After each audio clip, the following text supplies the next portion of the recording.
लोकार्पणाआधीच समृद्धी महामार्गाच्या शेवटच्या टप्प्यांवर खड्डे आणि भेगा पडलेले आहेत। कसारा ते आमने या समृद्धी महामार्गाच्या टप्प्यावर खड्डे पडलेले आहेत। हे काम अतिशय निकृष्ट झाल्याचा दावा करण्यात आलेला आहे।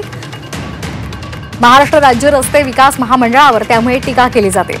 मुंबई नागपूर समृद्धी महामार्गाच्या शेवटच्या टप्प्याचं लवकरच लोकार्पण होणार आहे।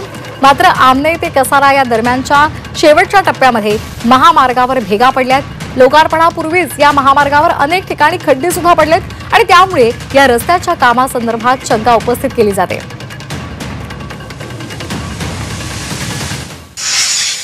रस्त्याचे लोकार्पण होण्याच्या आधीच हा रस्ता पूर्णपणे वरचे सिमेंट आणि जे जॉइंडर असतात ते निघून गेलेले आहेत।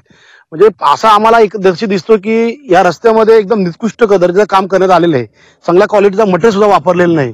तर आमची एकच इच्छा आहे की या लोकार्पण होण्याच्या आधी या पूर्ण रस्त्याचा डागडुगीचं जे काम आहे ते पूर्ण करावा ही आमची इच्छा आहे। तर समृद्धी महामार्गावरून याचा आढावा घेतलाय आमचे प्रतिनिधी उमेश जाधव यांनी। पाहूयात। शहापूर तालुक्यातील समृद्धी महामार्गावर आलो आहोत।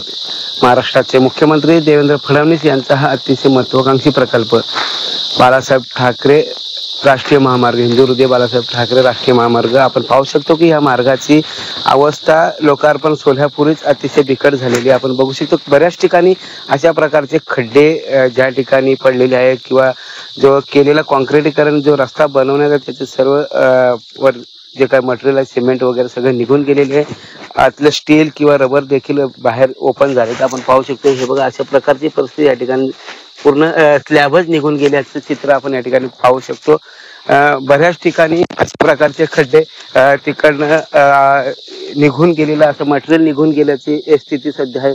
अद्याप या प्रकल्पाचा लोकार्पण सोहळाही झालेला नाही किंवा लोकांच्या स्वाधीन देखील हा प्रकल्प केला नसताना सोहळा पूर्ण होण्याआधी किंवा लोकार्पण सोहळा पूर्ण होण्याआधीच या रस्त्याची अवस्था दयनीय झालेली आहे। अशा प्रकारचा हा जो मटेरियल वापरण्यात आले ते सगळं निघून जे मधील जे गॅप असते दोन्ही जॉईंटच्या मध्ये जे दोन सांधे असतात दोन्ही स्लॅबच्या त्यामध्ये काय कोणत्या तरी प्रकारचं हे मटेरियल प्लास्टिक की रबरचं मटेरियल टाकलेले तेही निघून गेलं। अशी परिस्थिती अनेक ठिकाणी पूर्ण महामार्गावर आपण पाहू शकतो की अशा प्रकारचं चित्र दिसून येते की जागोजागी भेगा देखील पडल्याचे चित्र आपण पाहू शकतो।